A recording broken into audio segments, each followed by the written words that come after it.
அஸ்ஸலாமு அலைக்கும் வரஹ்மத்துல்லாஹி வபரகாத்துஹு. அல்ஹம்துலில்லாஹி ரப்பில் ஆலமீன். எல்லா புகழும் அல்லாஹ் ஒருவனுக்கே. காலத்தின் மீது சத்தியமாக நிச்சயமாக மனிதன் நஷ்டத்தில் இருக்கிறான். ஆயினும் எவர்கள் நம்பிக்கை கொண்டு நற்செயல்களும் செய்து சத்தியத்தை கொண்டு ஒருவருக்கொருவர் உபதேசம் செய்து மேலும் பொறுமை கொண்டும் ஒருவருக்கொருவர் உபதேசிக்கிறார்களோ அவர்களை தவிர யாருமே நஷ்டத்தில் இல்லைன்னு அல்லாஹ் 103வது அத்தியாயத்தில் அல்லாஹ் சொல்றான். இப்ப இந்த விஷயத்தை நம்ம பார்த்தோம்னா ஒவ்வொருத்தருக்கும் ஆண் பெண் ஒவ்வொருத்தருக்கும் பார்த்தீங்கன்னா இந்த விஷயம் கடமையா இருக்குது.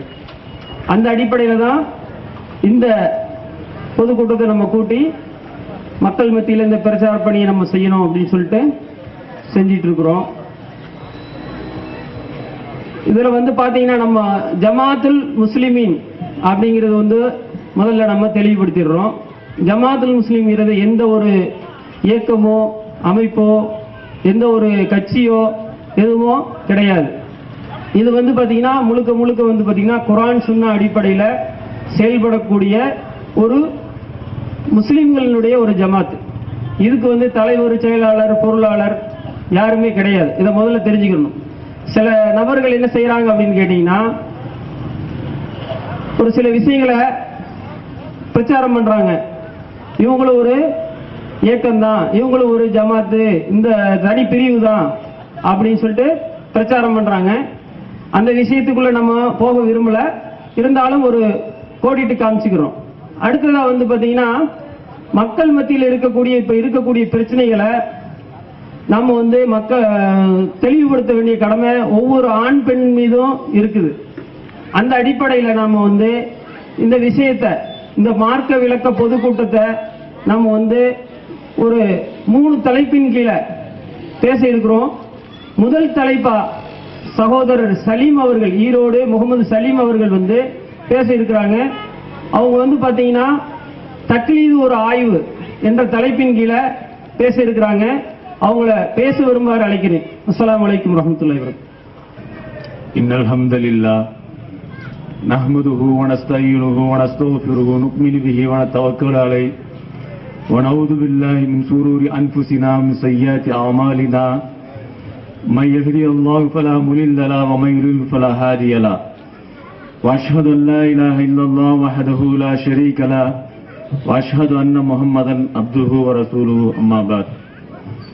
فقد قال الله تعالى في محكم تنزيل العظيم والفرقان المجيد: أعوذ بالله من الشيطان الرجيم. بسم الله الرحمن الرحيم.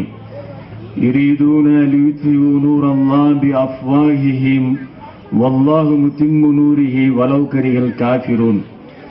يا أيها الذين آمنوا اتقوا الله وقولوا قولا سديدا يصلح لكم أعمالكم ويغفر لكم ذنوبكم ومن يطع الله ورسوله فقد فاز فوزا عظيما. رب اشرح لي صدري ويسر لي امري واحلل عقدة. கண்ணியத்திற்குரிய சகோதரர்களே, அல்லாஹ்வுடைய மகத்தான கருணையின் காரணமாக அல்லாஹ்வுடைய மார்க்கத்தை அதன் அடிப்படை ஆதாரங்களான குர்ஆன், ஹதீஸ் மூலம் அறிந்து கொள்ள வேண்டும் என்ற நல்ல நோக்கத்தில் நாம் அமர்ந்திருக்கிறோம். இந்த கூட்டத்தில் தக்லீத் ஒரு ஆய்வு என்ற தலைப்பின் கீழ் சில விஷயங்களை நம்ம பார்ப்போம். தக்லீத் அப்படின்னு சொன்னா இது மார்க்கத்தில் இருக்குதா, இதனால சமுதாயத்தில் எந்த அளவுக்கு பாதிப்பு ஏற்படுத்தப்பட்டிருக்கு, இதெல்லாம் நம்ம ஓரளவுக்கு பார்ப்போம். இந்த தலைப்பை பொறுத்த வரைக்கும் இது ரொம்ப முக்கியமான ஒரு விஷயம். இந்த சமுதாயத்தில் இந்த முஸ்லீம் சமுதாயத்தில் ஷிர்க் ஊடுருவனதுக்கு காரணமே பிதஅத் தான். ஷிர்க் ஊடுருவதுக்கு காரணம் தக்லீத் தான். பிதஅத் ஊடுருவனதுக்கு காரணம் தக்லீத் தான். பிரிவினைகள் இது அதிகம் வந்ததுக்கு காரணம் தக்லீத் தான். ஒரு சகோதரருடைய கருத்தை இன்னொரு சகோதரர் புரிந்து கொள்வதற்கு தடையாக இருப்பது இந்த தக்லீத் தான். இந்த தக்லீத்னால சமுதாயம் மிகப்பெரிய ஒரு பின்னடைவை சந்தித்துக் கொண்டிருக்கிறது. அதனால இந்த தக்லீதை பத்தி குர்ஆனும் ஹதீஸும் என்ன சொல்லுது அப்படிங்கிறத நாம தெரிஞ்சுக்கிட்டோம் சொன்னா, நாம அதுல விடுபட்டோம் அப்படின்னு சொன்னா அது நமக்கும் பயன் தரும், சமுதாயத்துக்கும் மிகப்பெரிய ஒரு பயனை அளிக்கும். அதனால இந்த தலைப்பின் கீழ் நாம் தரக்கூடிய விஷயத்தை கொஞ்சம் கவனமா பார்த்தீங்க அப்படின்னு சொன்னா இது ரொம்ப பெரிய ஒரு நன்மையை தரும். இது இப்போ ஃபர்ஸ்ட் பாத்தீங்கன்னு சொன்னா தக்லீதுனா இப்ப நாம கண்மூடி பின்பற்றுதல் அப்படின்னு சொல்லுவோம். அப்ப நாம இப்படி சொல்லும் போது மாற்று கருத்து கொண்ட அறிஞர்கள், சுன்னத் ஜமாத்தை சேர்ந்த அறிஞர்கள் சொல்லுவாங்கன்னா கண்மூடி பின்பற்றுதல் அப்படிங்கிற அர்த்தத்தை நீங்க எங்க இருந்து எடுத்தீங்க அப்படின்னு கேக்குறாங்க. அவங்க சொல்லக்கூடிய அர்த்தம் என்னன்னு கேட்டீங்கன்னா ஆய்வு திறன் கொண்ட அறிஞரை பின்பற்றுவது அப்படிங்கிறாங்க. ரெண்டுமே ஒண்ணுதான். ஆய்வு திறன் கொண்ட அறிஞரை அவர் தரக்கூடிய ஆதாரங்களை எல்லாம் பார்க்காம அப்படியே பின்பற்றதா அவங்க சொல்லக்கூடிய விஷயம். ஒரு அறிஞர் நல்ல ஆய்வு பண்ணக்கூடியவரா இருக்கிறாரு, நல்ல பேச்சு சாமர்த்தியம் கொண்டவரா இருக்கிறாரு அப்படின்னு சொல்லி தெரிஞ்ச உடனேயே அவர் சொல்லக்கூடிய விஷயங்கள், அவர்கிட்ட நம்ம ஒரு கேள்வி கேட்கிறோம், அவர் பதில் சொல்றாரு அப்படின்னு சொன்னா அவர் எந்த ஆதாரத்தின் அடிப்படையில் சொன்னாருன்னு பார்க்க மாட்டோம், அது அப்படியே ஃபாலோ பண்ணுவோம். இதுக்கு பேரு தக்லீது. இது கண்மூடி பின்பற்ற சொல்றது அதுக்குள்ள உள்ள விஷயம் தான். ஆனா இவங்க பிரிச்சு என்ன சொல்றாங்கன்னா ஆய்வு திறன் கொண்ட அறிஞர்கள் சொல்வது கேட்பதுதான் தக்லீது அப்படிங்கிறாங்க. ரெண்டுமே ஒரே விஷயம் தான். இத இஸ்லாம் இப்படி அனுமதிக்குதா? ஒரு அறிஞர் இருக்கிறாரு, நம்ம நினைக்கிறோம் இவர் ஆய்வுல ரொம்ப திறமையான ஆளு அப்படின்னு நம்ம நினைக்கிறோம். இவர் சொல்வதெல்லாம் குர்ஆன் ஹதீஸ்ல இருந்தா இருக்கும் நம்ம நினைக்கிறோம்.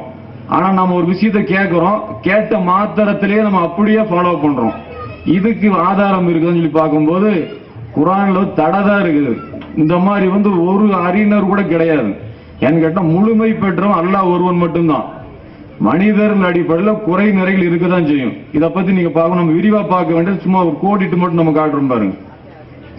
அதாவது யூசுப் அத்தியாயத்தில் 76வது வசனத்துல பாத்தீங்கன்னா ஒவ்வொரு அறிந்தவனுக்கும் மேலே அறிந்தவன் ஒருவன் இருக்கிறான் நல்லா சொல்றான்.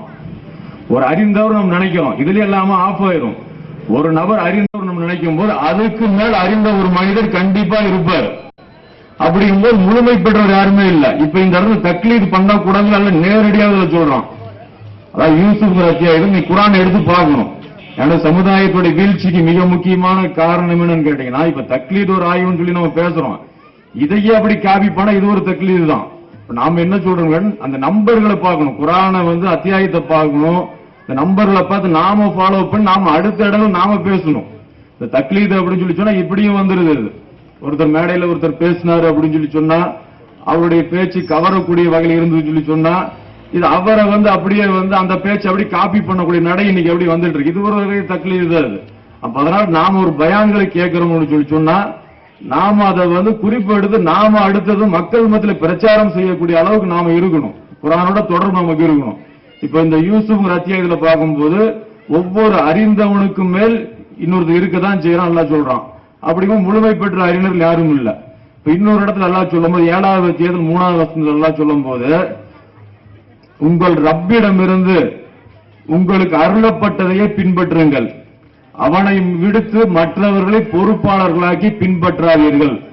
அல்லாஹ் தெளிவாக சொல்றாங்க, இவர் நேர்வழி காட்டிடுவாரு, இவர் சரியான விஷயத்தை மட்டும்தான் சொல்லுவாரு, இவர் வாயிலிருந்து வரக்கூடியது அத்தனையுமே குர்ஆன் ஹதீஸ் தான் அப்படி நம்பிக்கை கொண்டு எந்த ஒரு அறிஞருமே ஃபாலோ பண்ண கூட அல்லாஹ் இந்த வசனத்தை சொல்லி காட்டுறான் நமக்கு.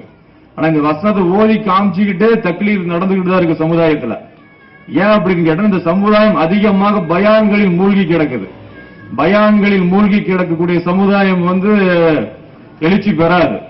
குர்ஆனோடு தொடர்பு கொண்ட சமுதாயம் மட்டும்தான் எழுச்சி பெற்று இருக்குது. சகாபாக்கள் அப்படி நடந்து இருக்கிறாங்க. நமக்கு வாழ்க்கையில முன்மாதிரி அதுதான். அந்த அடிப்படையில் நீங்க பார்க்கும்போது இந்த இடத்துல தக்லீத் கூட நல்ல நேரடியா பல வசனங்கள் இருக்குது. என்னடா நம்ம இந்த நேரங்களை கருத்துல கொண்டு மக்களுடைய ஆர்வத்தையும் நம்ம கருத்துல கொண்டு நம்ம ஒரு சில வசனங்கள் தான் நமக்கு இது பண்றோம். தேவைப்பட்டும் கேட்டா இது சம்பந்தமான ஏராளமான வசனங்கள் இருக்கு தக்லீத் கூடாது அப்படிங்கிறதுக்கு. இப்ப இந்த வசனம் பாருங்க 7:3 நீங்க பார்க்கலாம், 12:76 நீங்க 2 வசனத்தை எடுத்து பாருங்க. நீங்க அடுத்து இமாம்கள் இருக்காங்க பாருங்க, இமாம் அபு ஹனீஃப் இமாம் இவங்களெல்லாம் தக்லீத் பண்றத சொல்றாங்க. மக்கள் என்ன பண்றாங்கன்னா சுன்னத் ஜமாத்தை சார்ந்த சகோதரர்கள் என்ன சொல்றாங்கன்னா இமாம் அபு ஹனீஃபா மிகச்சிறந்த ஆய்வாளர், அதனால அவர் சொல்றது எல்லாமே குர்ஆன் ஹதீஸ் தான், அதனால அவர் சொல்றதுல நம்ம எந்த வித ஆதாரம் பார்க்க தேவையில்லை, அதை தான் நம்ம ஃபாலோ பண்ணணுங்கிறாங்க. அந்த இமாம்கள் என்ன சொல்றாங்க இது எல்லாரும் ஏற்றுக்கொண்ட நூல்கள் நம்ம சொல்றோம்.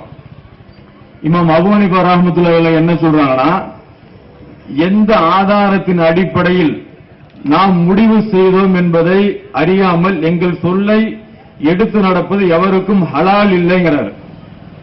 எந்த ஆதாரத்தின் அடிப்படையில நாங்க முடிவு செஞ்சோம் அப்படிங்கிறது உங்களுக்கு தெரிஞ்சிருக்கணும் அப்படிங்கிறாரு. அப்படி தெரியாத நபர் எங்களுடைய ஆதாரத்தின் அடிப்படையில் செயல்படக்கூடாது, இது ஹலால் இல்ல அப்படிங்கிறாரு. எவ்வளவு தெளிவான வார்த்தையில் அவர் சொல்றாரு. அடுத்து அவர் சொல்றாரு, என்னுடைய ஆதாரத்தை அறியாதவன் என் சொல்லை கொண்டு பத்வா கொடுப்பது ஹராமாகும். அதாவது அபூ ஹனீஃபா எங்க இருந்து ஆதாரத்தை எடுத்து சொன்னாரு அப்படின்னு தெரிஞ்சிருக்கணும். அப்படி தெரியாம ஒரு விஷயத்தை அபூ ஹனீஃபா சொன்னாரு நம்ம சாதாரணமா சொல்றோம் பாத்தீங்களா, இது ஹராம் அப்படின்னு அபூ ஹனீஃபா சொல்றாங்க. அதே மாதிரி அபூ ஹனீஃபாவுடைய மாணவர்கள் அபு யூசுப், முகமது, இவங்க ரெண்டு பேர் பிரபல்யமான ஆளுங்க, பிரபல்யமான இமாம்கள். அவங்க கிட்ட சொல்றாரு அபூ ஹனீஃபா சொல்றாங்க, அபு யூசுப் என்னிடம் கேட்ட செய்திகள் எல்லாம் எழுதிடாதீங்க. ஏன்னு கேட்டா நான் இன்னைக்கு ஒரு கருத்தை சொல்லுவேன், நாளைக்கு அதை மாற்றிக்கொள்ளக்கூடிய ஒரு மனிதன் தான் அப்படிங்கிறாரு. இதனாலதான் இந்த அபு யூசுஃபும் முகமது இமாமும் அபூ ஹனீஃபா இமாம் சொன்ன பல கருத்துக்களுக்கு மாற்றமா சொல்லியிருக்கிறாங்க. ஏன்னு தன்னுடைய இமாம் சொல்லியிருக்கிறாரு, என்னை தக்லீது செய்யாதீங்க அப்படின்னு சொல்லியிருக்கிறாரு. அந்த அடிப்படையில பாடம் படிச்சதுனாலதான் இமாம் அபு யூசுப், இமாம் முகமது ரெண்டு பேரும் பல விஷயங்கள், உதாரணத்துக்கு அசர் தொழுகை நேரம் சாஃபி இமாம் ஒண்ணு சொல்றாரு, அபூ ஹனீஃபா இமாம் வேற ஒரு கருத்து சொல்றாரு. இதுல சாஃபி இமாம் சொல்ற கருத்து தான் சரின்னு சொல்லி முகமது இமாம் சொல்றாங்க. இந்த மாதிரி பல கருத்துக்கள் அபூ ஹனீஃபா இமாமுக்கு மாற்றமா சொல்றாங்க. ஏன் சொல்றாங்கன்னா, அபூ ஹனீஃபா இமாமுக்கு கிடைக்காத செய்திகள் இவங்களுக்கு ஹதீஸ் கிடைச்சிருக்குது. அதுவும் இல்லாம இந்த இமாம் அந்த மாதிரி ஒரு பாடம் படிச்சு கொடுத்திருக்கிறார், என்னை தக்லீது செய்யக்கூடாது அப்படிங்கிற பாடத்தை படிச்சு கொடுத்ததுனால அந்த அபு யூசுப் முகமது ரெண்டு இமாமும் தங்களுடைய ஆசிரியரான அபூ ஹனீஃபா இமாமுக்கு பல கருத்துக்களுக்கு மாற்றமா சொல்லி இருக்கிறாங்க. இதை ஃபர்ஸ்ட் நாம தெரிஞ்சுக்கணும். ரெண்டாவது பாத்தீங்கன்னு சொன்னா, மாலிக் இமாம் சொல்றாங்க, முக்கியமான ஒரு இமாம் மாலிக் இமாம் சொல்றாங்க, நான் சில நேரங்களில் சரியாகவும் சில நேரங்களில் தவறாகவும் முடிவெடுக்கக்கூடிய ஒரு மனிதன் தான். எவ்வளவு தெளிவா சொல்றாங்க, இமாம்கள் ரொம்ப தெளிவா சொல்லியிருக்கிறாங்க. குர்ஆனுக்கும் நபி வழிக்கும் பொருத்தமானதை எடுத்துக் கொள்ளுங்கள், குர்ஆனுக்கும் நபி வழிக்கும் பொருத்தம் இல்லாததை விட்டு விடுங்கள். எவ்வளவு தெளிவான ஒரு வார்த்தை கொண்டு சொல்றாங்க. குர்ஆனுக்கு நான் ஏற்ற வகையில சொன்னா எடுத்துக்கங்க, குர்ஆனுக்கு மாற்றமா சொன்னா விட்டுருங்கிறாங்க மாலிக் இமாம் சொல்றாங்க. அடுத்தது சொல்றாங்க மாலிக் இமாம், நபி ஸல்லல்லாஹு அலைஹி வஸல்லம் அவர்களது சொல்லை தவிர வேறு எவரது சொற்களிலும் எடுக்கத்தக்கவைகளும் உண்டு, விடப்படக்கூடியவைகளும் உண்டு. நபி ஸல்லல்லாஹு அலைஹி வஸல்லம் அவர்களது சொல் மட்டுமே முழுமையாக ஏற்கப்பட வேண்டியவை. ஒரு மனிதர் எவ்வளவு பெரிய ஆய்வாளராக இருந்தாலும் சரி, அவருடைய கருத்துக்கள் ரெண்டு விதமாக வரும்.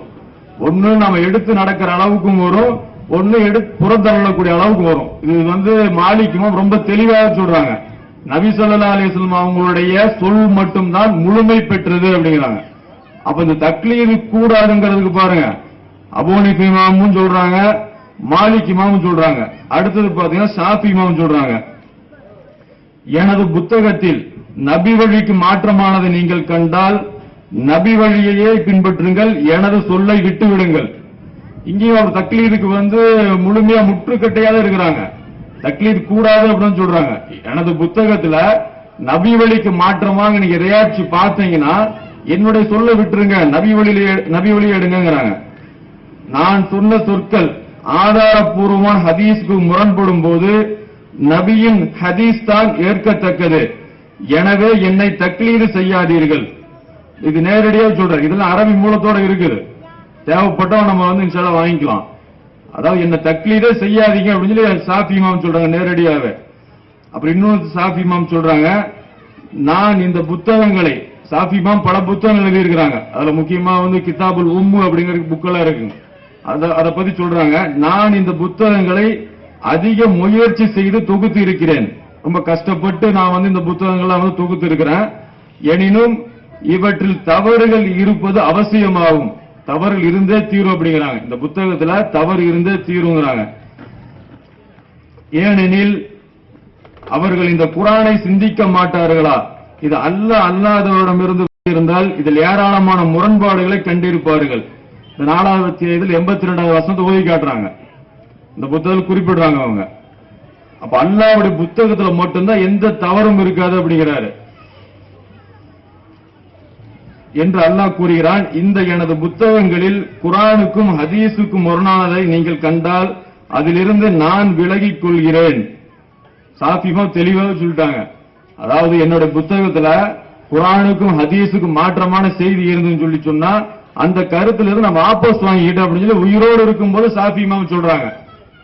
இப்ப சாஃபி இமாம் தக்லீத உடைக்கிற மாதிரி விஷயம் சொல்றாங்க அவங்களும். அடுத்தது பாத்தீங்கன்னா அவங்க சொல்றாங்க, இன்னும் தெளிவாக சொல்றாங்க, ஆதாரம் இல்லாமல் கல்வியை தேடுபவன் இரவில் விறகு சேகரிப்பவனை போன்றவன்.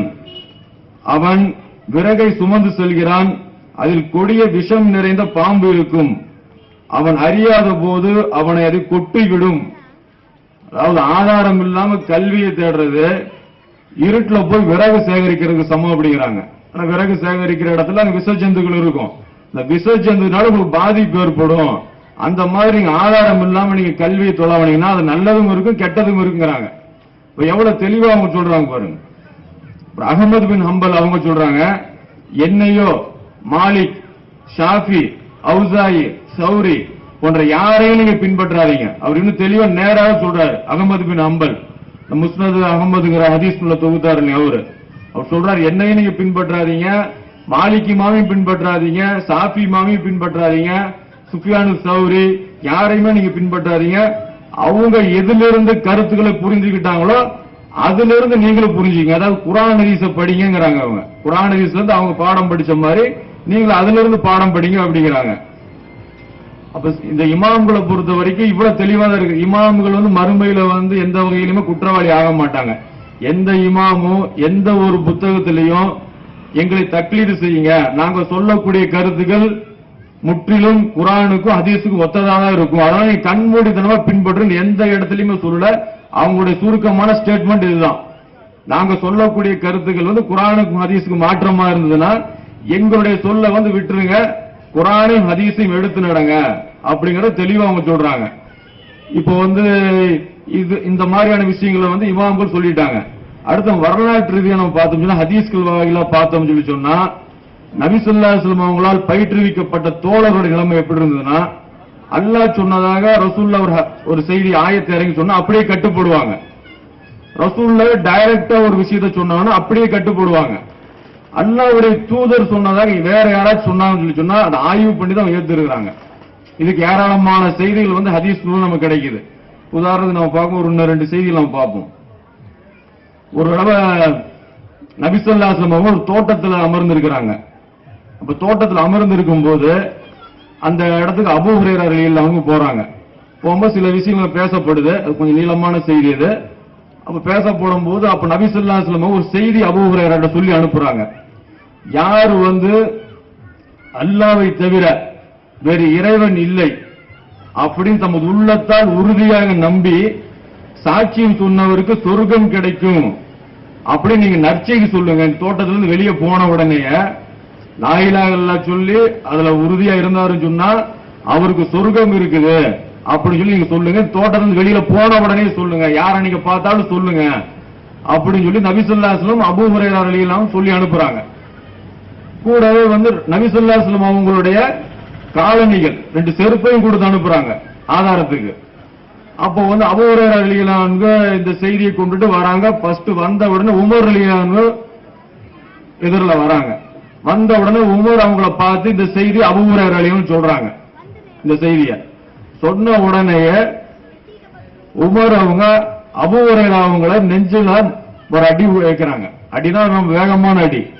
அபூ ஹுரைரா அவங்க சொல்றாங்க. உமர் அவங்க அடிச்ச உடனேயே நான் மல்லாந்து கீழே விழுந்துட்டேன், அந்த அளவுக்கு வேகமா அடிச்சாங்க. இது முஸ்லீம்ல வரக்கூடிய ஹதீஸ். முஸ்லீம்ல இது 52வது ஹதீஸ். இது ஹதீஸ் நம்பர் 52. அப்ப மல்லாந்து விழுந்துடுறாங்க. விழுந்தவனே எனக்கு அழுகையாக வந்தது. அபூ ஹுரைரா அவங்க சொல்றாங்க, எனக்கு அழுகையாக வந்தது. அப்ப உமர் அவங்க கூட்டிட்டு வராங்க. அபூ ஹுரைரா அவங்கள நபி ஸல்லல்லாஹு அலைஹி வஸல்லம் அவங்கள்ட்ட கூட்டிட்டு அப்போ நபி ஸல்லல்லாஹு அலைஹி வஸல்லம் கேட்கறாங்க அபூ ஹுரைரா அவங்கள பார்த்து, ஏன் அழுகுறீங்க? அப்ப அபூ ஹுரைரா செய்தி சொல்றாங்க, இந்த மாதிரி நடந்தது, உமர் என்ன அடிச்சிட்டாரு அப்படின்னு செய்தி சொல்றாங்க. அப்ப உமர் அவங்க வந்து நபி ஸல்லல்லாஹு அலைஹி வஸல்லம் அவங்ககிட்ட கேக்குறாங்க, இந்த மாதிரி அபூ ஹுரைரா சொன்னாரு, இந்த செய்தி நீங்க தான் சொன்னீங்களா விசாரிக்கிறாங்க. நீங்க தான் சொன்னீங்களா? இங்க அபூ ஹுரைரா சொன்ன உடனேயே வந்து உமரையே நம்பல. நேருக்கா வந்து நபி ஸல்லல்லாஹு அலைஹி வஸல்லம் அவங்க கிட்ட கூட்டிட்டு வந்து அபூ ஹுரைராவை கூட்டிட்டு வந்து இந்த செய்தி நீங்க தான் சொன்னீங்களா விசாரிக்கிறாங்க. நபி ஸல்லல்லாஹு அலைஹி வஸல்லம் ஆமா நான் தான் சொன்னேன் அப்படிங்கிறாங்க. அப்ப இந்த இடத்துல பாருங்க தக்லீத் இல்ல பாருங்க. அபூ ஹுரைரா அவங்க ஒரு விஷயத்தை சொன்ன உடனேயே உமர் அவங்க அதை அப்படியே நம்பல. அந்த செய்தியை வந்து அது உண்மையான்னு தெரிஞ்சுக்கிறதுக்காக நபி ஸல்லல்லாஹு அலைஹி வஸல்லம் அவங்க கிட்டே வந்து அபூ ஹுரைரா அவங்களை கூட்டிட்டு போய் இந்த செய்தியை வந்து இது உண்மைதான், இந்த செய்தியை வந்து நபி ஸல்லல்லாஹு அலைஹி வஸல்லம் அவங்க தான் சொன்னாங்க அப்படின்னு தெரிஞ்சுக்கிறாங்க. இந்த ஹதீஸ்ல பாடம் படிக்க வேண்டிய விஷயம் இது. அதாவது தக்லீதுல சஹாபாக்கள் துளியுமே இல்லை. அப்ப அடுத்தது இன்னொரு செய்தியை பாத்தீங்கன்னு சொல்லி சொன்னா,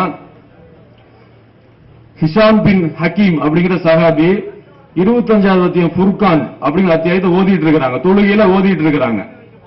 அப்ப உமர் வந்து நின்று கவனிக்கிறாங்க, ஃபுர்கான் அத்தியாயம் நாம ஓதுகின்ற முறைக்கு மாற்றமா இவர் ஓதிட்டு இருக்கிறாரு அப்படின்னு நினைச்சு தொழுகையில வச்சு அவரை கண்டிக்கணும்னு நான் நினைச்சேன். ஏன்னா மாத்தமா ஓதிட்டு இருக்கிறாரு இவரு அப்படின்னு நினைச்சேன் நானு.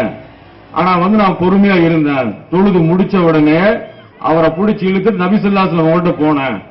போய் இவர் ஓதுற முறையை நான் சொன்னேன். இவர் வந்து நீங்க எனக்கு கற்றுக் கொடுத்த முறைக்கு மாற்றமாக அல் ஃபுர்கான் அத்தியாயத்தை ஓதுறாரு இவரு அப்படி சொன்னோம். நபி ஸல்லல்லாஹு அலைஹி வஸல்லம் நீ ஓதி காட்டுங்க அப்படி சொன்ன ஹிஷாம் பின் ஹக்கீம் ரலியல்லாஹு அன்ஹு ஓதி காட்டுறாங்க. இப்படிதான் அருளப்பட்டது அப்படிங்கிறாங்க. உமர் ரலியல்லாஹு பார்த்து நீங்க ஓதுங்க அப்படிங்கிறாங்க. அவங்க வந்து வேற விதமா ஓதும்போது இப்படியும் அருளப்பட்டுச்சு அப்படிங்கிறாங்க.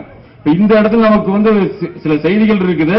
ஆனா இந்த இடத்துல நமக்கு இன்னொரு செய்தி நமக்கு என்ன கூடுதலா கிடைக்குதுன்னா, ஒரு செய்தி ஹிஷாம் பின் ஹக்கீம் செஞ்ச உடனே ஒரு நம்பல.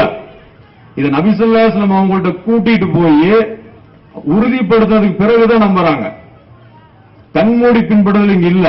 ஆதாரத்தின் அடிப்படையில் நபி ஸல்லல்லாஹு அலைஹி வஸல்லம் அவங்க டைரக்டா சொன்னதுக்கு அப்புறம் தான் அவங்க நம்புறாங்க. இந்த மாதிரி செய்தி உமர்களுடைய இதெல்லாம் நீங்க பார்க்கலாம். இன்னொரு செய்தி பார்த்தீங்கன்னு சொல்லி சொன்னா, இதை உமர் அவங்களுடைய வாழ்க்கையில உள்ள விஷயம்தான். ஒரு முறை வந்து அபூ மூசா ரலியல்லாஹு அன்ஹு வந்து உமர் ரலியல்லாஹு அன்ஹு சந்திக்கிறதுக்காக வராங்க. வரும்போது உமர்ல வேற ஒரு பணிகள் இருக்கும்போது அபூ மூசாவும் 3 தடவை சலாம் சொல்றாங்க. அந்த சலாம வந்து அவங்களுடைய காதுகள்ல விழுகல. அதனால இவங்க திரும்பி போயிடுறாங்க. அபூ மூசா பின்னாடி இவன் கேட்கிறார், உமர்ல கேட்கறாங்க, அபூ மூசாவே நீ ஏன் வரல, சந்திக்க சொல்லி இருந்தமே நீங்க ஏன் வரல அப்படின்னு கேட்கறாங்க. அப்போ அபூ மூசா சொல்றாங்க, நபி ஸல்லல்லாஹு அலைஹி வஸல்லம் அவங்க சொல்லி இருக்கிறாங்க 3 தடவை அனுமதி கேட்கணும், அந்த மாதிரி அனுமதி கேட்டும் அங்கிருந்து பதில் வரலன்னு சொல்லி சொன்னா திரும்பி போயிடணும், ரசூலுல்லாஹ் சொல்லி இருக்கிறாங்க அப்படின்ற செய்தியை வந்து அபூ மூசா உமர் ரலியல்லாஹு சொல்றாங்க. உடனே உமர் சொல்றாங்க, இந்த செய்திக்கு ஆதாரத்தை நீ கொண்டு வரணும். நீங்க இப்ப சொன்னீங்கல்ல, அதாவது சலாம் 3 தடவை சொல்லி அங்க பதில் வரலன்னு சொல்லி சொன்னா திரும்பி போயிரும் சொல்றீங்கல்ல, இதுக்கு நீங்க ஆதாரத்தை கொண்டு வரணும். அப்படி ஆதாரத்தை கொண்டு வரலன்னு சொல்லி சொன்னா உங்கள் மீது கடும் நடவடிக்கை எடுக்கப்படும். இது பல அறிவிப்புகள் இருக்குது. அதான் நம்ம சொல்றது சுருக்கமான எல்லா அறிவிப்பும் சேர்த்து நான் சொல்றேன். நான் உங்கள் மீது கடும் நடவடிக்கை எடுக்கப்படும் அப்படிங்கிறாங்க. ஏன்னா உமர்ல சொன்னாங்கன்னா அது கண்டிப்பா செய்வாங்க. அப்போ வந்து இது பதட்டம் அடைகிறாரு. அபூ மூசா ரலியல்லாஹு அன்ஹு பதட்டம் அடைகிறாங்க. பதட்டம் அடைந்து சாட்சி வேணும் இந்த செய்திக்கு, செய்தி உண்மை, இவர் வந்து ஆதாரம் கேட்கிறாரு. அப்போ வந்து அபூ மூசா அவங்க அன்சாரிகள் சபைக்கு போறாங்க. அங்க உபய் இப்னு கஅப்னு பல சஹாபாக்கள் இருக்கிறாங்க. அப்போ உபய் இப்னு கஅப் கேக்குறாங்க, என்ன அபூ மூசா ஒரு பதட்டமா இருக்கிறீங்களே, என்ன விஷயம் அப்படின்னு கேக்குறாங்க. அப்ப அபூ மூசா வந்து நடந்த விஷயத்துல அப்படியே லைனா சொல்லிடுறாரு. சொன்ன உடனே அப்போ உபய் இப்னு கஅப் சொல்றாங்க, இந்த செய்தி வந்து ரசூலுல்லாஹ் நாங்க கேள்விப்பட்டிருக்கோம், நாங்களும் கேள்விப்பட்டிருக்கோம். இந்த சபையிலேயே வயதில் குறைந்தவர் வந்து உங்களுக்கு சாட்சி சொல்லுவாரு அப்படின்னு சொல்றாங்க. அப்ப அபூ சயீத் அல் குத்ரி ரலியல்லாஹு அன்ஹு அவங்க எந்திரிச்சு உமர் அவங்கள்ட்ட வந்து இந்த மாதிரி இந்த செய்தி அபூ மூசா சொன்ன செய்தியை ரசூலுல்லாஹ் சொல்ல நானும் கேள்விப்பட்டேன், செவியுற்றேன் அப்படிங்கிறாங்க. அப்ப உமர்னு சொல்றாங்க, நாங்க பணிகளில் ஈடுபட்டதன் காரணமாக இந்த மாதிரி செய்திகள் தெரியாம போச்சு அப்படிங்கிறாங்க. இதுல பல செய்திகள் நமக்கு கிடைக்குது, இந்த ஹதீஸ்ல பல செய்திகள் கிடைக்குது. அதுல ஒரு செய்தி என்னன்னு கேட்டீங்கன்னா ஆதாரம் கேட்கிறாங்க. ஒரு செய்தி அபூ மூசா பிரபல்யமான நபித்தோழர், அந்த நபித்தோழர் ஒரு செய்தியை சொல்றாரு, அதை உடனே ஏத்துக்கல, இதுக்கு சாட்சியம் கொண்டு வரணுங்கிறாங்க. இங்கேயும் வர சஹாபாக்கள் தக்லீத் கிடையாது. அதே மாதிரி பாத்தீங்கன்னா இந்த தலாக் விடப்பட்ட பெண்ணுக்கு ஜீவனாம்சம் கொடுக்கணுமா அப்படிங்கிற ஒரு பிரச்சனை இருக்கு. அந்த பிரச்சனை சம்பந்தமா பாத்திமா பின் கைஸ் அப்படிங்கிற சகாபி பெண்மணி சொல்றாங்க, ஜீவனாம்சம் எல்லாம் கிடையாது அப்படிங்கிறாங்க. ஆனா குர்ஆன்ல ஜீவனாம்சம் இருக்குது. ஜீவனாம்சம் இந்த இடைப்பட்ட காலத்துல அவங்களுக்கு தேவையான விஷயத்தை கொடுக்கறது இருக்குது. அப்ப இந்த செய்தி உமர் ரலியல்லாஹு அன்ஹு வரும்போது அவங்க சொல்றாங்க, தெளிவா சொல்றாங்க, ஒரு பெண்ணின் சொல்லிற்காக, இந்த பாத்திமா பின் கைஸ்ங்கிற சொல்றாங்க, இந்த பெண்ணுடைய சொல்லிற்காக அல்லாஹ்வுடைய புத்தகத்தையும் நம் நபியின் வழிமுறையை நாம் கைவிட மாட்டோம் அப்படிங்கிறாங்க. எவ்வளவு தெளிவா சொல்றாங்க. ஒரு பெண் ஒரு செய்தி சொல்றாங்க அப்படிங்கிறதுக்காக நாம குர்ஆன்ல தெளிவான ஆதாரம் நமக்கு கிடைக்குது, நபி ஸல்லல்லாஹு அலைஹி வஸல்லம் சொன்ன வழிகாட்டுதல் கிடைக்குது, இதை நாம ஒருபோதும் விட மாட்டோம் அப்படிங்கிறாங்க. இந்த மாதிரி உமர் அவங்களுடைய வாழ்க்கையில் நிறைய பாக்குறோம். இப்படி உமர் தக்லீத கூடாதுன்னு சொன்ன உமர் அவங்க மேலதான் இன்னைக்கு தராவி அவர் தான் தொழு வச்சாரு, 20 தொலை சொன்னாரு, அவருடைய காலத்துல மக்கள் தொழுதாங்க, இப்படிங்கிற மாதிரி கொண்டு வந்துட்டாங்க. இதனால உமர்லையும் சொல்றாங்க, ஒரு இடத்துல சொல்றாங்க, புகாரில ஒரு செய்தி இருக்குது, என் மீது பொய் கூறுவதை நான் அனுமதிக்க மாட்டேன் அப்படிங்கிறாரு. இதே உமருக்கு சொல்றாங்க, என் மீது பொய் சொன்னா நான் அனுமதிக்க மாட்டேங்கிறாங்க. இன்னைக்கு அவங்க மேல சர்வசாதாரணமா பொய் நடந்துட்டு இருக்குது. அதே மாதிரி பாத்தீங்கன்னு சொன்னா அம்ரு பின் அபசா அப்படிங்கிற ஒரு சஹாபி, ரொம்ப ஒரு முக்கியமான ஒரு நபித்தோழர். அவர் தான் இஸ்லாத்தை தழுவிய ஒரு சம்பவத்தை ஒரு நீளமா சொல்லிட்டு வர்றாரு. இப்ப நான் முன்னாடி சொன்னதெல்லாம் முஸ்லீம்ல உள்ள செய்தி, எல்லாமே இந்த உமர்ல சொன்ன விஷயம்லாம் முஸ்லீம்ல உள்ள செய்தி.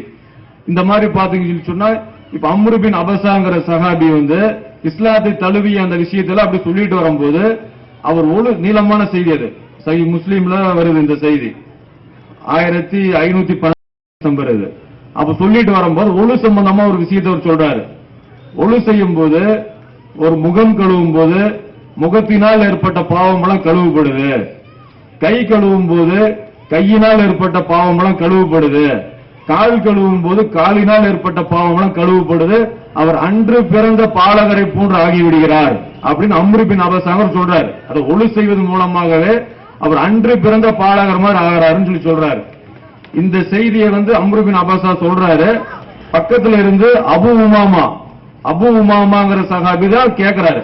உடனே அவர் சொல்றாரு, அபு உமாமாவை கொஞ்சம் நிப்பாட்டுங்க, அம்ரு பின் அபசாவை கொஞ்சம் நிப்பாட்டுங்கன்னு அபு உமாமா சொல்றாரு.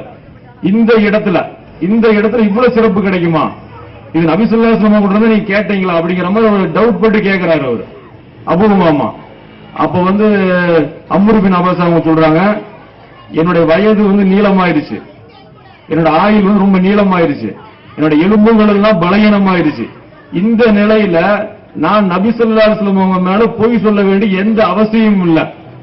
நான் இந்த செய்தி சொன்னல, இந்த ஒழு செய்யும் போது அந்த அன்று பிறந்த பாலகன் மாதிரி அந்த செய்தி இருக்குல்ல, நபி ஸல்லல்லாஹு அலைஹி வஸல்லம் வாயிலிருந்து ஒரு தடவை இல்ல, 2 தடவை இல்ல, 3 தடவை இல்ல, 7 தடவைக்கும் மேல நான் கேள்விப்பட்டேன் அப்படிங்கிறாங்க.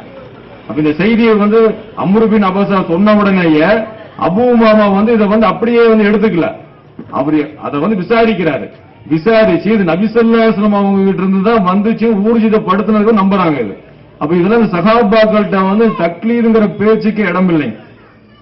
அடுத்தது பாத்தீங்கன்னு சொன்னா அப்துல்லா பின் அம்ருங்கிற சஹாபி அந்த குழப்பங்கள் நிகழ்தல், மறுமை நாளுக்கு முன்னாடி சில குழப்பங்கள் நிகழ்ந்து ஒரு நீளமான செய்தியில் அவர் அறிவிச்சிட்டு வர்றாரு. அறிவிச்சிட்டு வரும்போது அங்கிருந்து தாபி கேட்கிறாரு, அப்துல் ரஹ்மான் அப்படிங்கிறவர். அவர் சொல்றாரு, இந்த செய்தியை நீங்க நபி ஸல்லல்லாஹு அலைஹி வஸல்லம் கிட்ட இருந்தா கேட்டீங்களா கேட்கிறாரு. அவர் நேரா போய் அப்துல்லா பின் அம்ரு அவர்கிட்ட போய் இந்த செய்தியை நீங்க நபி ஸல்லல்லாஹு அலைஹி வஸல்லம் கிட்ட இருந்தா கேட்டீங்களா அப்படின்னு. அப்போ அப்துல்லா பின் அம்ரு சொல்றாங்க, ஆமா, என்னுடைய காதுகள் செவியுற்றுச்சு, உள்ள மனப்பாடம் பண்ணுச்சு அப்படிங்கிறாங்க. அப்ப பாருங்க, அந்த தாபீன்களும் அவங்களுடைய இது நம்ம ஒவ்வொரு செய்தியை நோட் பண்ணிருக்கோம்.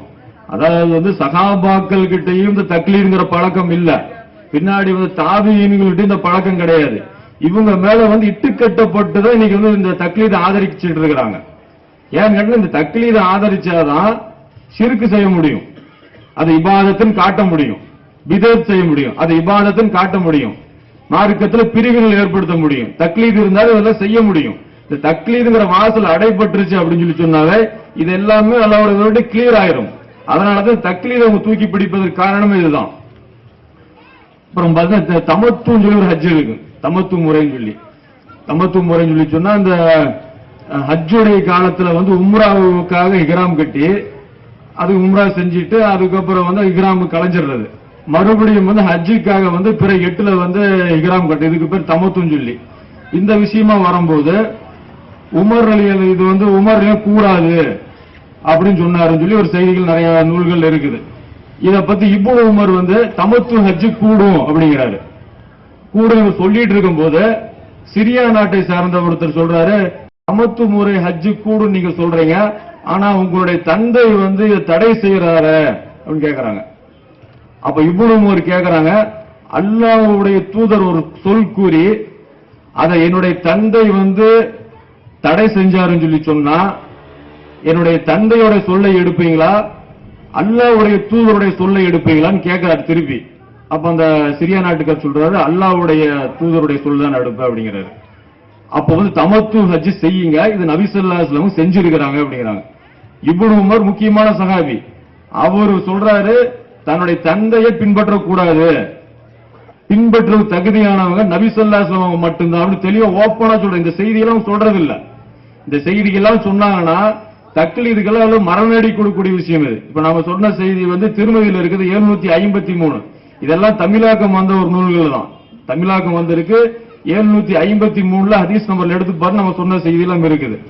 அதே மாதிரி இந்த தமத்து ஹஜ் வந்து உமர் ரலியல்லாஹு வந்து தடை போட்ட மாதிரி அது பல கருத்துக்கள் இருக்கு, நம்ம மேலோட்டமா சொல்றோம் இது. அதே மாதிரி உஸ்மான் அவங்களும் இந்த தமத்து ஹஜ்ஜை வேண்டாம்னு சொல்லி இருக்கிறாங்க, தமத்து ஹஜ் கிடையாது அப்படிங்கிற மாதிரி. அப்ப சொல்லும் போது அலி ரலியல்லாஹு அன்ஹுக்கும் இந்த உஸ்மான் ரலியல்லாஹு அன்ஹு பல விஷயங்கள் கருத்து வேறுபாடு இருந்திருக்கு. அப்ப அலி ரலியல்லாஹு சொல்றாங்க உஸ்மான் அவங்களை பார்த்து, உங்களுடைய சொல்லுக்காக நபி ஸல்லல்லாஹு அலைஹி வஸல்லம் சொல்லை விடுபவனாக நான் இல்லைங்கிறாங்க. தெளிவாக சொல்றாங்க, உங்களுடைய சொல்லு வந்து தமத்து வச்சு கூடாது நீங்க சொல்றீங்க, நபி ஸல்லல்லாஹு அலைஹி வஸல்லம் செஞ்சிருக்கிறாங்க, உங்களுடைய சொல்லுக்காக நபி வழியை நான் கைவிட மாட்டேன் அப்படின்னு வந்து அலி ரலியல்லாஹு சொன்னது வந்து முஸ்னத் அகமதுல 695 ஹதீஸ் நம்பர், இதெல்லாம் தமிழாக்கம் வந்திருக்கு. முஸ்னத் அகமதுல 695 இருக்கு. இவ்வளவு சான்றுகள் இருக்கு. தக்லீத் கூடாதுங்கிறது குர்ஆன்லயும் அவங்க இருக்கு, ஹதீஸ்கள்ல ஏராளமான சான்றுகள் இருக்கு, நபியை மட்டும் தான் பின்பற்றணும் ஏராளமான வசனங்கள் இருக்கு. இதையெல்லாம் விட்டுட்டு இங்க என்ன பண்ணுவான்னு கேட்டீங்கன்னா வேற இந்த மாதிரி செய்திகள் கண்டுக்க மாட்டாங்க. வேற ஏதோ ஒரு விஷயம் இருக்கும், சஹாபிகளை பின்தொடர்ந்தார்கள் இருக்கும், அதை வச்சுட்டு பாத்தீங்களா தக்லீத் பண்ணாங்க. உதாரணத்துக்கு ஒரு செய்தி பாத்தீங்கன்னா அலி ரலியல்லாஹு அவங்களை பின்தொடர்ந்து ஒரு தடவை வந்து அபூதர் அல் கிஃபாரி வந்தாங்க ரசூலுல்லாஹ்வை பார்க்கிறதுக்காக. அபூதர் அல் கிஃபாரி வரும்போது வழிகாட்டுறதுக்காக அலி ரலியல்லாஹு என்னை தொடர்ந்து வாங்கன்னு சொன்னாங்க, என்னை பின்தொடர்ந்து வாங்க. இந்த மாதிரி செய்திகள் பாத்தீங்களா, பின்தொடர்ந்து வராங்க பாத்தீங்களா, அலி ரலியல்லாஹு பின்தொடர்ந்து அபூதர் கிஃபாரி வராரு இல்ல, இது ஒரு ஆதாரம். அது இந்த மாதிரியான ஆதாரங்கள் எடுத்து, இந்த மாதிரி ஆதாரங்கள் என்ன பதில் இப்ப நாம எடுத்து வைக்கிறோம் இல்ல, இந்த மாதிரியான செய்திகளும் நேரடியாகவே இருக்குது, நேரடியாக இருக்குது. தக்லீத் வந்து சஹாபாக்கள் செய்யல அப்படிங்கிறது. அப்ப இந்த மாதிரி ஹதீஸ் நூல்களை நாம கையில உள்ள ஹதீஸ் நூல்களை தொலாவணம் சொல்லி சொன்னா அதுலயே ஏராளமான செய்திகள் கிடைக்குது. புகாரி முஸ்லிம் திருமதியிலேயே நீங்க பார்க்கலாம் ஏராளமான செய்திகள். இப்ப இந்த அளவுக்கு வந்து அல்லாஹ்வும் தடை செஞ்ச ஒரு விஷயம், அல்லாஹ்வுடைய தூதரும் தடை செஞ்ச விஷயம். அப்ப இதை மீறி நாம வந்து தக்லீது செஞ்சோம்னு என்ன நடக்கும் சொல்லி சொன்னா குர்ஆன் ஹதீஸ் மறுக்கிற நிலைமை தான் வரும். குர்ஆன் ஹதீஸை மறுக்கிற நிலைமை வரும். உதாரணத்துக்கு பாத்தீங்கன்னா இப்போ நபி ஸல்லல்லாஹு அலைஹி வஸல்லம் அவங்க சொல்றாங்க, தொழுகைக்கு இகாமத் சொல்லப்பட்டால், தொழுகை இகாமத் சொல்லப்பட்டால் கடமையான அந்த தொழுகையை தவிர வேறு தொழுகை கிடையாது. இது தெளிவான ஹதீஸ். இது வந்து புகாரில முஸ்லிம் எல்லா நூல்களையும் பெரும்பாலும் உள்ள செய்தி. இது இந்த செய்தி வந்து ஒரு அடிப்படையான விஷயம். இது தொழுகை இகாமத் சொல்லிட்டாங்கன்னா நம்ம எந்த தொழுகைக்கு போனோமோ அந்த தொழுகை தான். நம்ம இடையில தொழுகிற சுன்னத்தோ எதுவுமே தொழக்கூடாது. இந்த ஹதீஸ் இப்படி இருக்குது.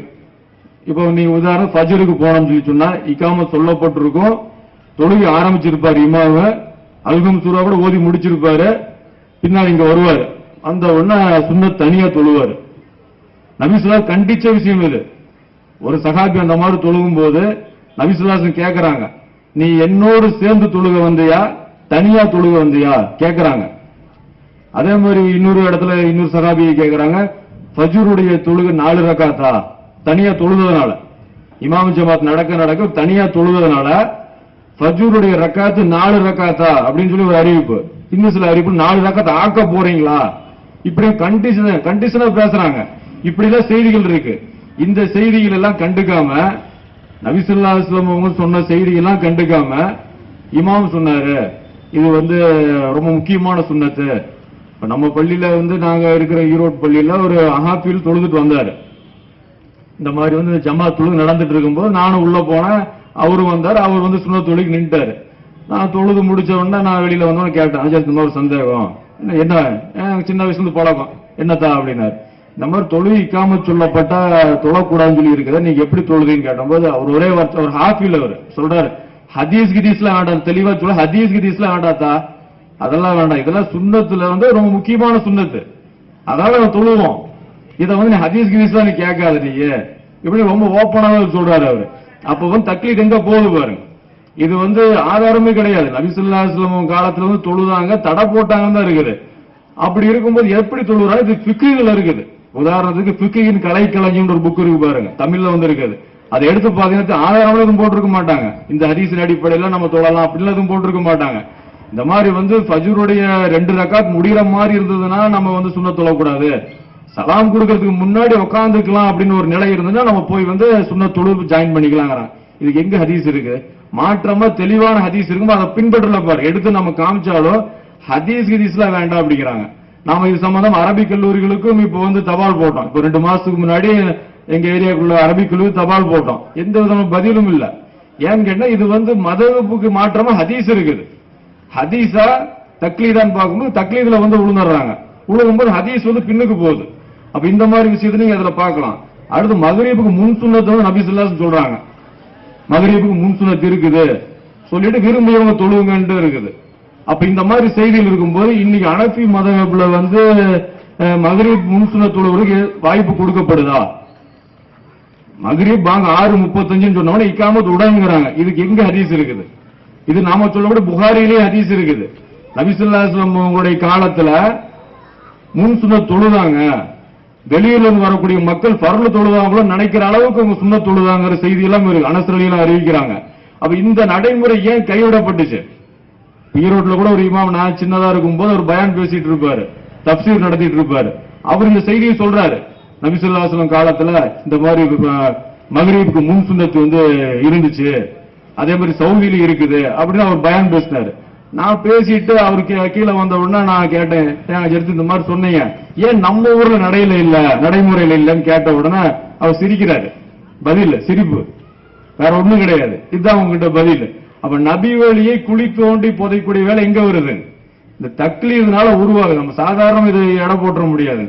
அதே மாதிரி பாத்தீங்கன்னா தொழுகையில கையை உயர்த்தணும் இல்லை, கையை அல்லாஹ் அக்பர் சொல்லி நம்ம நெஞ்சில கட்டினதுக்கு அப்புறம் ருக்குக்கு போகும்போது கையை உயர்த்துறோம். அதே மாதிரி 3வது கதவு கையை உயர்த்து. இந்த நடைமுறை ஹதீஸ்கள் இது எல்லா நூல்களிலும் இருக்குது. இது 10க்கும் மேற்பட்ட நபி தோழர்கள் அறிவிச்ச ஒரு செய்தியா இருக்குது. இது சம்பந்தமா நம்ம ஒரு இமாம்கிட்ட பேசிட்டு இருந்தோம். இந்த மாதிரி கையை உயர்த்துறது இருக்குது. ஹனஃபி மதஹப்ல ஒரு தடவை மட்டும் உயர்த்திட்டு விட்டுறீங்களே, இது எப்படி அப்படின்னு கேட்கும்போது அவர் சொல்றாரு, இந்த மாதிரி ஆரம்பத்தில் இருந்துச்சு. எதுக்கு இருந்துச்சுன்னு சொல்லி சொன்னா, சஹாபாக்கள் தொழுகைக்கு வரும்போது இந்த சிலைகளை கொண்டு வந்துருவாங்க, சிலைகளை கொண்டு இந்த அக்குள்குள்ள வச்சுக்குவாங்க. அக்குள்குள்ள வச்சதுனால ரசூலுல்லாஹ் இந்த மாதிரி அடிக்கடி கையை தூக்க சொல்லி ஒரு சட்டத்தை போட்டாங்க. அதனால அந்த பழக்கம் இருந்துச்சு, ஆனா பின்னாடி மாறிடுச்சு அப்படின்னு ஒரு விளக்கம் அவர் பாக்கவி இப்படி ஒரு அருமையான விளக்கம் சொன்னாரு. இப்ப நான் கேட்டேன், எங்க ஃபர்ஸ்ட் தடவை தூக்கும் போது அந்த சிலைகள் விழுந்துருமே, ஃபர்ஸ்ட் தடவை இப்படி தூக்கும் போது அல்லாஹ் அக்பர்னு சொல்லும் போது சிலை உள்ள கீழே விழுந்துரும். விழுந்த சிலையை மறுபடியும் எடுத்து வச்சுக்கிட்டாரு. அவரு மறுபடியும் எடுத்து வச்சாதானே மறுபடியும் ருக்குக்கு போகும்போது கையை தூக்க வேண்டிய தேவை வரும். அப்ப இப்படி கேட்ட உடனே அவர் அப்படி வேலைகளையும் பார்த்தாரு. அப்புறம் நான் கேட்டேன், இந்த மாதிரி செய்தி பலகீனமான செய்தியாவது இருக்குதா? இந்த மாதிரி ஏதாச்சும் ஹதீஸ் நூல்கள் இப்ப சொன்னீங்கல்ல, இந்த செய்தி எதுல இருக்குதுன்னு கேட்டோம். அவர் அடுத்து எங்கிட்ட கொஞ்சம் நல்லா பேசிட்டு இருப்பாரு. அவர் சொல்றாரு, இனிமேல் மசாயில் சம்பந்தமா என்கிட்ட பேசாதீங்க, ஒரே வார்த்தை. அடுத்தது பேசலன்னா வேலை முடிஞ்சது இல்ல, பதில் இல்லைங்க. இப்ப பதில் இல்லாம இதுக்குள்ள தக்லீத் தான் காரணம். என்னன்னு கேட்டீங்கன்னா, ஹதீஸ்களை பார்க்கக்கூடிய விதமே எல்லாம் போயிருது. அவர் சொன்னது கரெக்டா இருக்கும். இந்த கையை தூக்க கூட ஒரு செய்தி இருக்குது. அந்த செய்தியை விட நபி ஸல்லல்லாஹு அலைஹி வஸல்லம் கையை தூக்குனாங்கிற செய்தி ரொம்ப வலிமையான செய்தி. அப்ப இந்த செய்தியை ஏத்துக்காத தடையா என்ன இருக்குன்னா தக்லீத் தான் தடையா இருக்கு. அப்படின்னு பாத்தீங்கன்னா, அடுத்து ஜனாசா தொழுகையில பாத்தீங்கன்னா அல்கம் சூரா ஓதுறது இல்லை ஜனாசா தொழுகையில. அப்ப ஜனாசா தொழுகையில பாத்தீங்கன்னா அல்கம் சூரா இப்னு அப்பாஸ் சப்தமிட்டு ஓதி காட்டுறாங்க. சப்தமிட்டு ஓத வேண்டிய அவசியம் இல்ல, அப்ப சமுதாயம் தெரிந்து கொள்ள வேண்டும் என்பதற்காக சப்தமிட்டு ஓதி காட்டுறாங்க. ஓதி காமிச்சு சொல்றாங்க, நீங்க நபி வழி தெரிஞ்சுக்கணும் அப்படிங்கறதுக்காக நான் சப்தமிட்டு ஓதுனேங்கிறாங்க. ஆனா இன்னைக்கு ஜனாசா தொழுகையில பாருங்க அல்கம் சூரா இல்ல. இந்த ஹதீஸ் எடுத்து காமிச்சுன்னா ஒரு இமாம் எடுத்து காமிச்சு அப்படி ஒரு ஹதீஸ் இருக்குதா, அவ்வளவுதான், அதோட முடிஞ்சுது. வேற எதுவும் பேசுறது இல்லை. ஹதீஸ ஃபாலோ பண்ணணுங்கிற அந்த எண்ணமே வந்து வராததுக்கு காரணமே தக்லீது தான். அடுத்து இந்த பெருநாள் தொழுகையில பார்த்தீங்கன்னா முதல் தக்பீர்ல முதல் ரக்காத்துல 7 தக்பீரும், இரண்டாவது ரக்காத்துல 5 தக்பீரும் ஆதாரப்பூர்வமா ஹதீஸ்கள் இருக்குது. இது திருமதியில அபூதாவுதுல இருக்குது. இதை எடுத்து காமிச்சு 3+3க்கு வலிமையான ஆதாரம் ஒண்ணுமே இல்லையே அப்படின்னு சொன்னோம்னா இமாம்கள் சொல்லி இருக்கிறாங்க. இமாம்கள் ஒரு பழியை தூக்கி போடுறாங்க. இது ஹதீஸ்கள் வந்து வலிமையா இருக்கு, தெளிவா இருக்குது.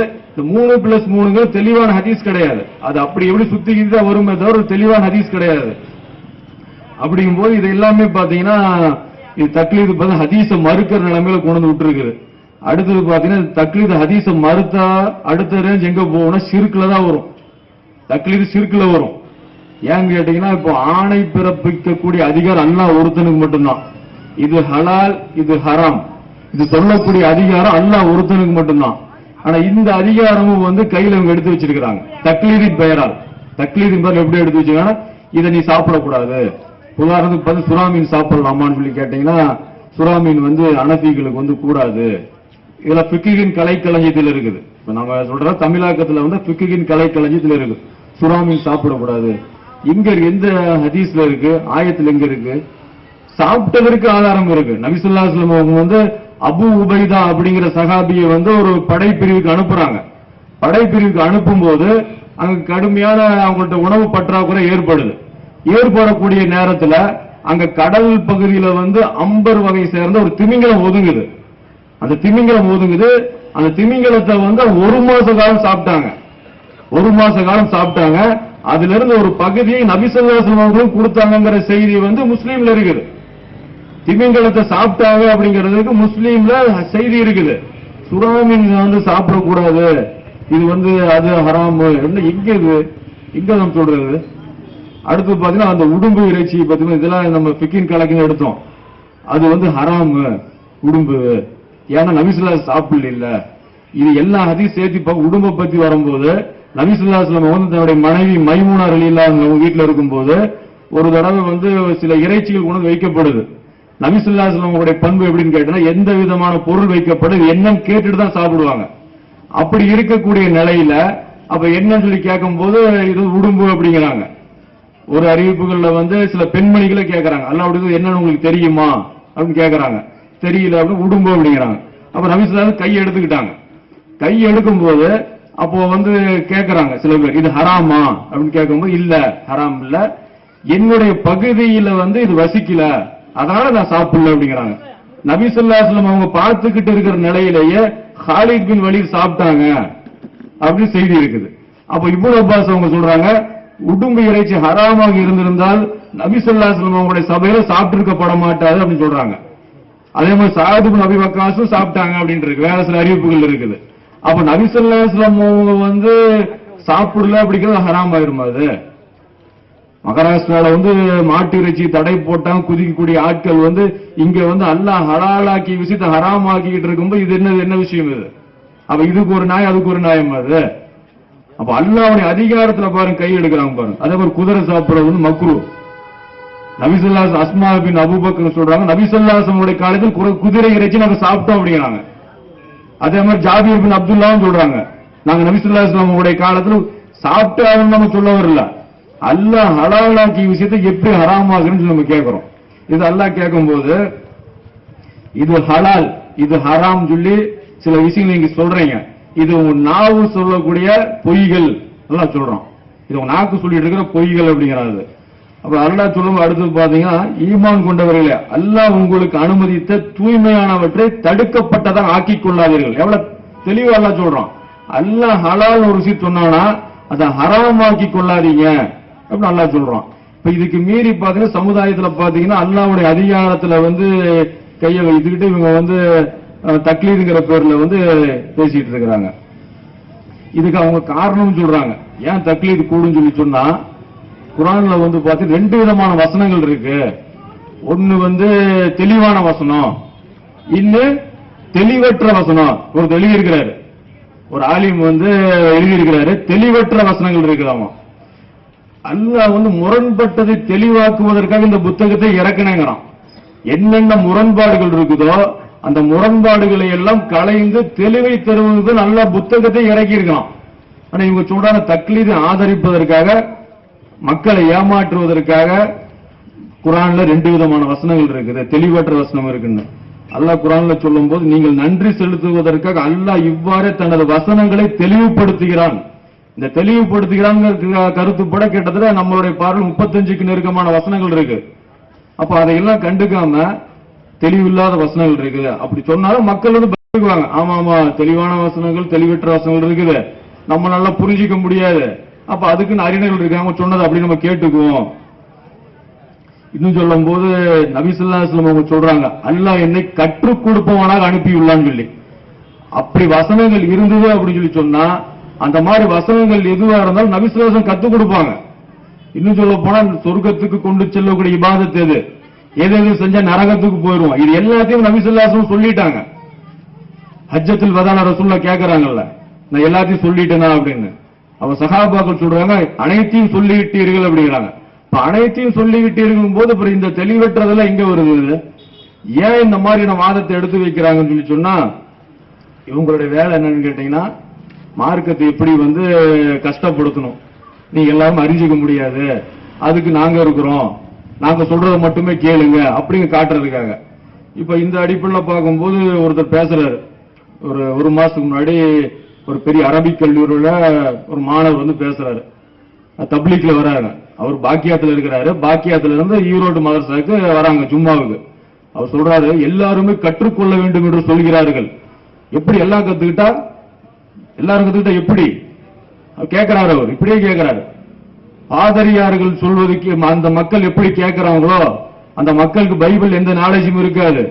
பாதிரியார்கள் என்ன சொல்றாங்க அதை அப்படியே கேட்பாங்க, அது மாதிரி இங்க கேட்கணும்னு ஓப்பனா சொல்றாரு. அவர் குர்ஆனை படிக்க கூடாது, குர்ஆனை படிக்கும் உரிமை மதரசாவில் படிக்கக்கூடிய எங்களுக்கு மட்டும்தான் இருக்கு, பொதுமக்களுக்கு கிடையாது.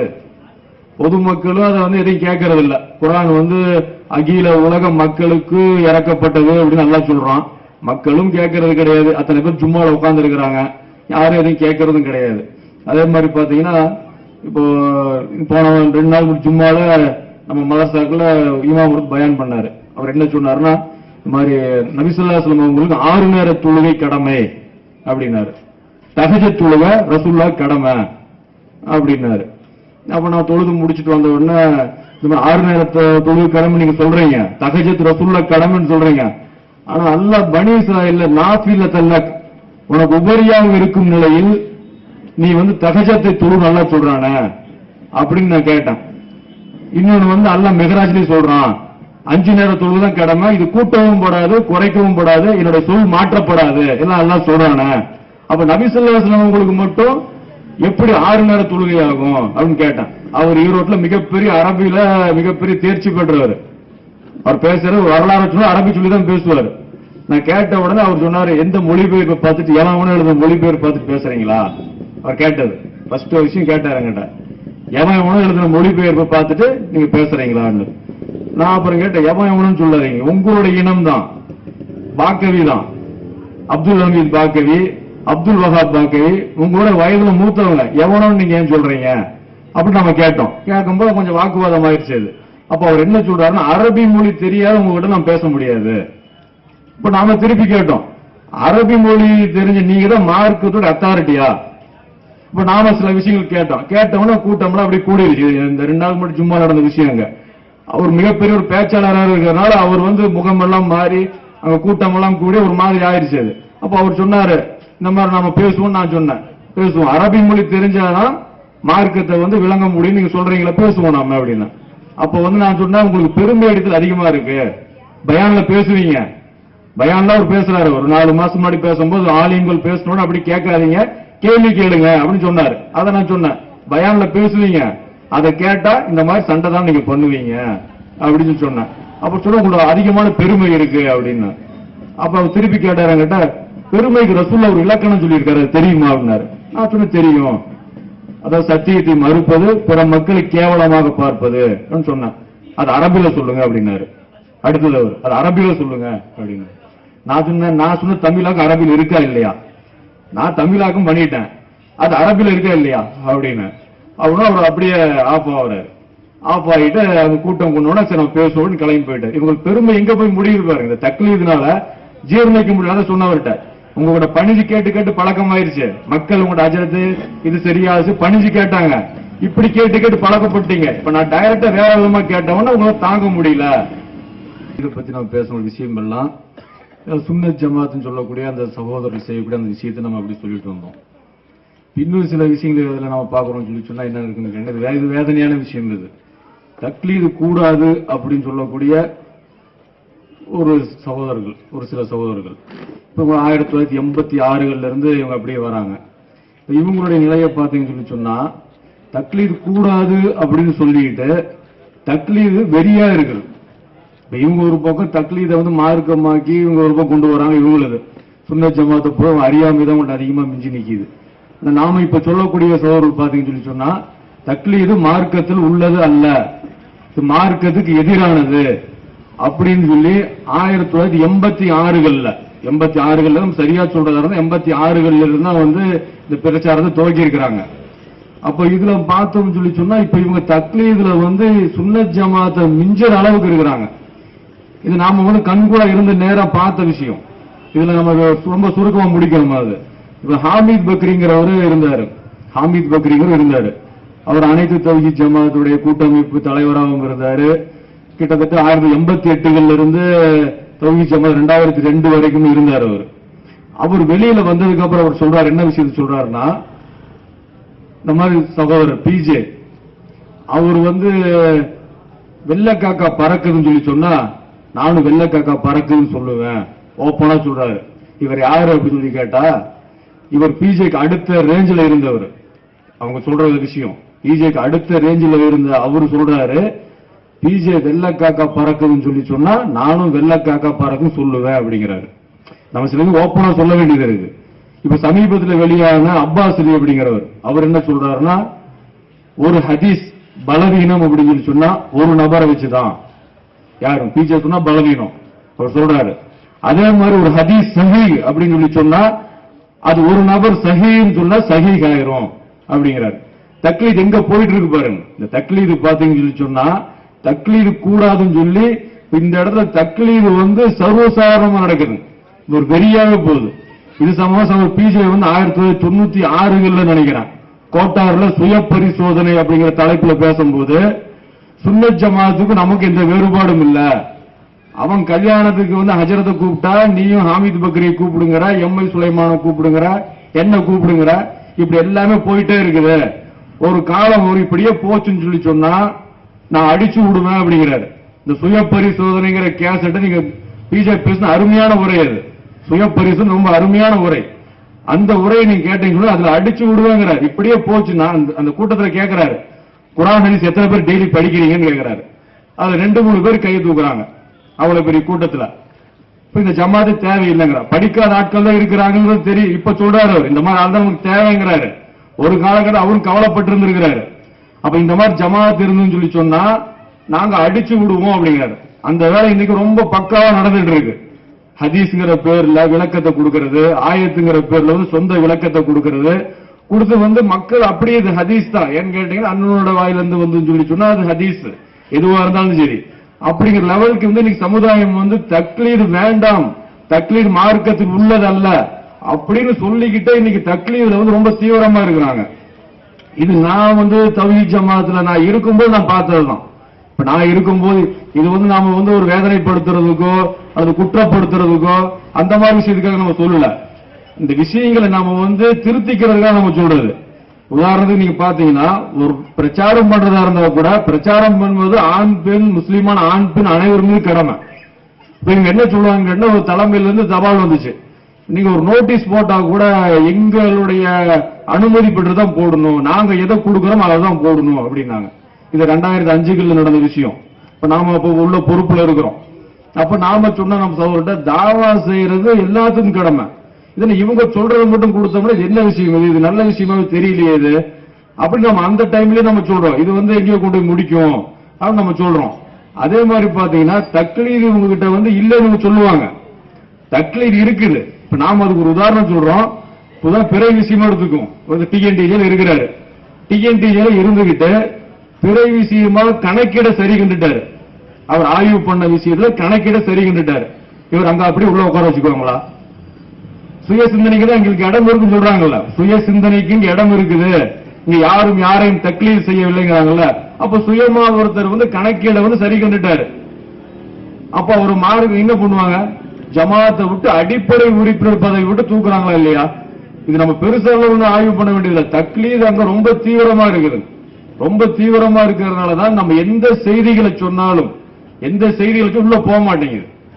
இதுக்கு மெயின் காரணம் என்னன்னு கேட்டீங்கன்னா, தக்லீத் கண்மூடி பின்பற்றுவது இருப்பதனாலதான் அவங்ககிட்ட எந்த செய்தியும் போக மாட்டேங்குது. பிறை விஷயத்தை எடுத்துங்க, சில ஒரு 5 நிமிஷம் முடிச்சுக்குவோம். பிறை விஷயம் எடுத்துங்க. 97 என்ன சொன்னாரு? பிறை தகவல் எங்க இருந்து வந்தாலும் நம்ம எடுத்துக்கலாம்னாரு ஜாக்குக்குள்ள இருக்கும்போது. 98 ஜாக்ல இருந்து வெளியில வந்த உடனேயே தத்தம் பகுதி பெறனா இப்ப சென்னைக்குள்ளாரையே ஒரு இடத்துல தெரிஞ்சு இன்னொரு இடத்துல எடுத்துக்கூடாது அப்படின்னாரு. அப்படின்னு சொல்லிக்கிட்டு அப்புறம் நம்ம உள்ள இருக்கிறோம். பிறையில கன்ஃபியூஸ் ஆகுது, நடைமுறைப்படுத்தல. அடுத்து போன் போட்டு கேட்கறது, இந்த பகுதியில் தெரிஞ்சு விட்டுற வேண்டியதானா? போன் போட்டு பிறை தகவல் கிடைச்சிச்சா அப்படின்னு நமக்கு டவுட் வருது. என்ன நம்ம எடுத்திருக்க முடிவு சரிதானா? அப்புறம் அடுத்தது அவங்களுக்கு தீர்மானிக்கலாம். அடுத்த ஹதீஸ், இப்படி எந்த ஹதீஸ சொன்னாலுமே அப்படியே ஏற்றுக்கொள்ளக்கூடிய மனப்போக்குவத்துக்கு சகோதரர் தள்ளப்பட்டாங்க.